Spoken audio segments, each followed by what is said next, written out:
had the first experience in Mexico with some friends at the university there, and a brilliant psychologist at Harvard who later came to Berkeley, Frank Barron, who was way ahead of me and told me about this. And yes, the first experiences I had were with the mushroom.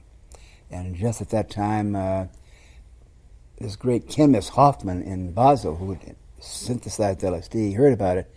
Bang! He synthesized the mushroom. It was a great French, rather pompous sociologist named Roger Heim, and he got Hoffman to synthesize the mushroom, which was a great breakthrough because it's hard to bring mushrooms to the middle of Mexico and bring them to Paris. So there were graduate students at Harvard that were way ahead of me, so it was in the air, and I had the stature to kind of make it legitimate because I was probably better known than most of the other people at Harvard in the department at that time, and I was glad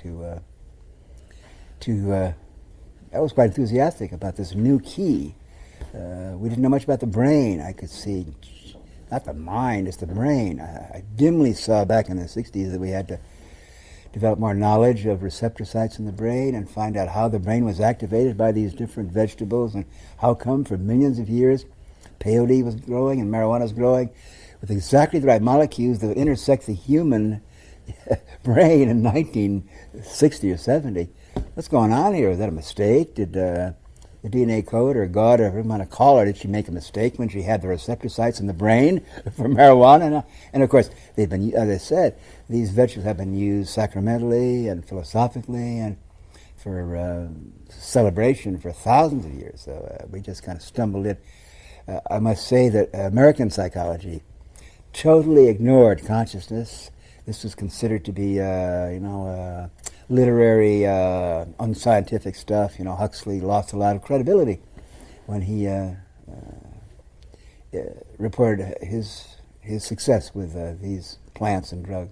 When we were at Harvard, we didn't know what we were doing. There was no tradition for this in American psychology. And just at that time, I found out that down the road, Massachusetts Avenue, just a mile away at MIT, Aldous Huxley was a visiting professor for a year.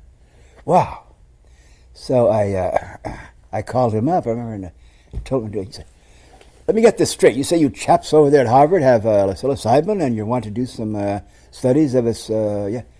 What's your address? I'll be there in 5 minutes." And down he came, and Huxley was extremely pleased to find that. See, he needed the credibility. At that time, he thought I was too square, and Harvard, was very respectable. But he was delighted to have Harvard, carrying on his work.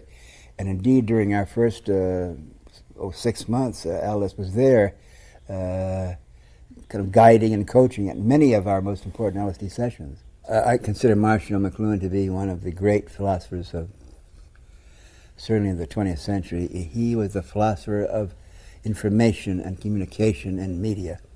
And certainly looking back, we can realize that the use of electricity in communication just happened about 100 years ago. You had telegraph, but that was institutional. You had telephone. That means that people in their own homes could use electricity to communicate with Mom in Iowa City and with Dad in Tokyo. Incredible empowerment of individuals at home.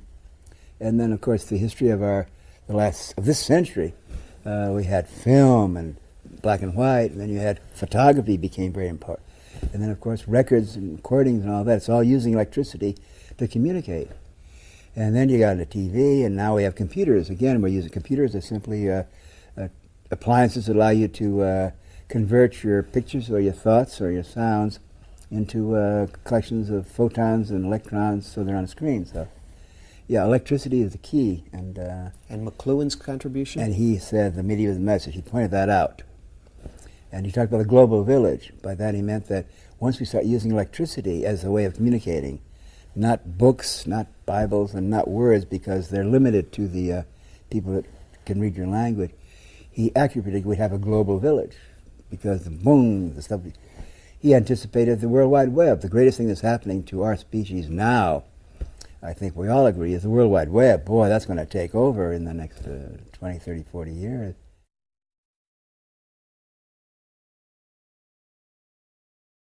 More than Marsh McLuhan, because I spent more time with him, was Allen Ginsberg. Allen's position in American culture, I think, he's now considered our poet laureate. That's good, but he was, even more than that, he was an incredibly influential person. He used to call him the cosmic social worker, because he worried about Kerouac and he worried about new poets that had to be discovered. He was using his charisma and his PR skills to basically create the kind of counterculture he wanted to with his friends. And he came many times, and we learned a great deal from him. Allen Ginsberg first came to see us when we were at Harvard, just beginning. And we had a psilocybin mushroom drug session for him. I think Huxley was there. And he was in one room upstairs, and his boyfriend Peter was in another one. Maybe the same one. They're both naked in any case. During the experience, they wandered down through the house naked. It was a big kind of a mansion house, and it was almost Old Testament prophetic that here was the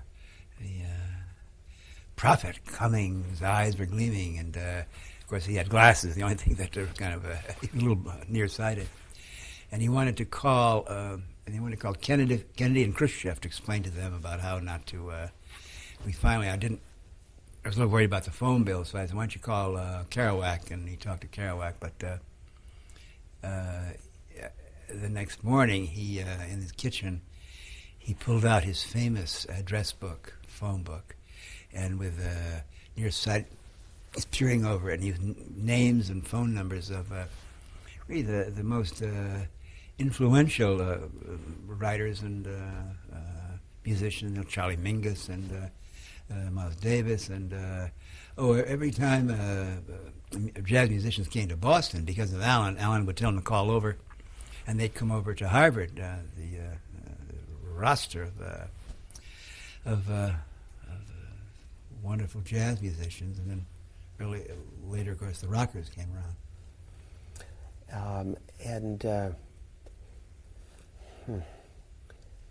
That impulse he had to call Khrushchev and Kennedy was because he felt he had discovered something so momentous that could bring peace in the world? Allen was out, he saw himself as a prophet. He was.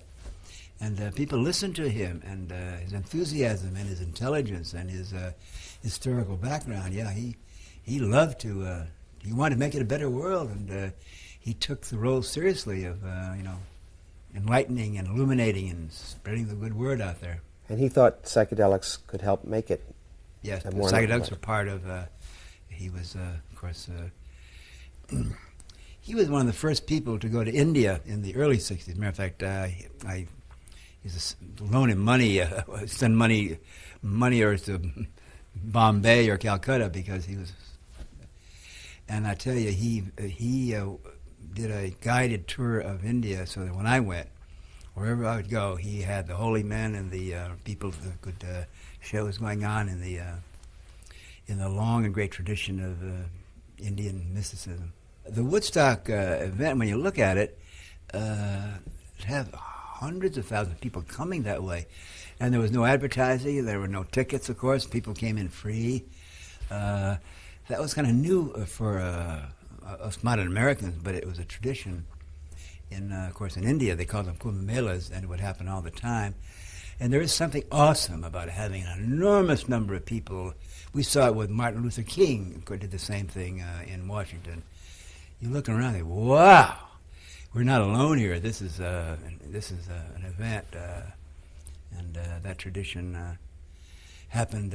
It happened in the Bean in San Francisco in January. When was that? 67. 67. It was almost intuitively, nobody planned it, but we were repeating what had been done by other groups in other continents to celebrate something new that way. Is the Being intended to be a consciousness-raising experience, immersing yourself in the sea of humanity? What does it do to you? The Being, of course, everyone that went had their own versions of it. You get the Being you deserve. Some people complained about the food, but it's just a matter of statistical fact. when you get several 100,000 young Americans without any organization or any just almost word of mouth. The same thing happened in San Francisco. I was involved in that. There was no organized planning. Matter of fact, we were all awed and amazed when so many people came, because the word got out there. Of course, the underground radio stations were extremely important, and the underground papers like the Berkeley Barb and the L.A. Weekly and what was the New York paper? That's the voice. Anyway, the Evo. There was a culture here, the press, and music, and the radio station, the free radio. We cannot overestimate the power of young people having their own radio stations. And for rock and roll, and it was not just music; it was a cultural message that was being sent. It's all amazing. It wasn't planned; it just kind of popped up, and because the electronic equipment was available. Now, the Vietnam War played a very important role in this. Everyone involved in the counterculture, of course, was passionately against the war. And what a character of bad guys and good guys. You know, Johnson and the people blowing up and bombing Cambodian countries. It was just awesome that the stage was set for a really wicked group of people in the military at exactly the same time. Boy, they lucked out bad when they tried to start a war like that, not realizing that the times were changing, and that young people are not docilely going to go off and kill strangers because that was the thing to do in your village. I have a great deal of respect and affection and compassion for the men that believed Johnson and went over to Vietnam. They were, of course, were treated badly in many cases when they came back, and looking now we realize that they had been sold a bill of goods, and the very word Vietnam veteran, you get a picture of some handicapped or a victim. When Nixon got involved, then we had hard times, and we couldn't do what we were doing. Damn right. It was a joke. At one point, I was involved in 4 or 5 legal criminal things happening with posses and informers and FBI teams. Yeah, I was saying there was 4 legal cases, criminal cases going on. So definitely we could not sit around in the forest and meditate by the waterfall. Hell, we were out there like any other persecuted group. And I knew very well that it was all going to end when the Democrats came in power. And I remember exactly where I was when Jerry Brown, who still a close friend of mine, talked to him a long time yesterday. When he was elected, within 3 months, I was out of the California criminal thing. They just, because by that time I'd served like 3 years for 2 roaches, so, but it was Jerry Brown that cut me entirely loose from California. That led the feds, and then I was in federal custody, and they were moving around all these federal joints, and within 3 months after Carter was elected, I was cut loose from the feds.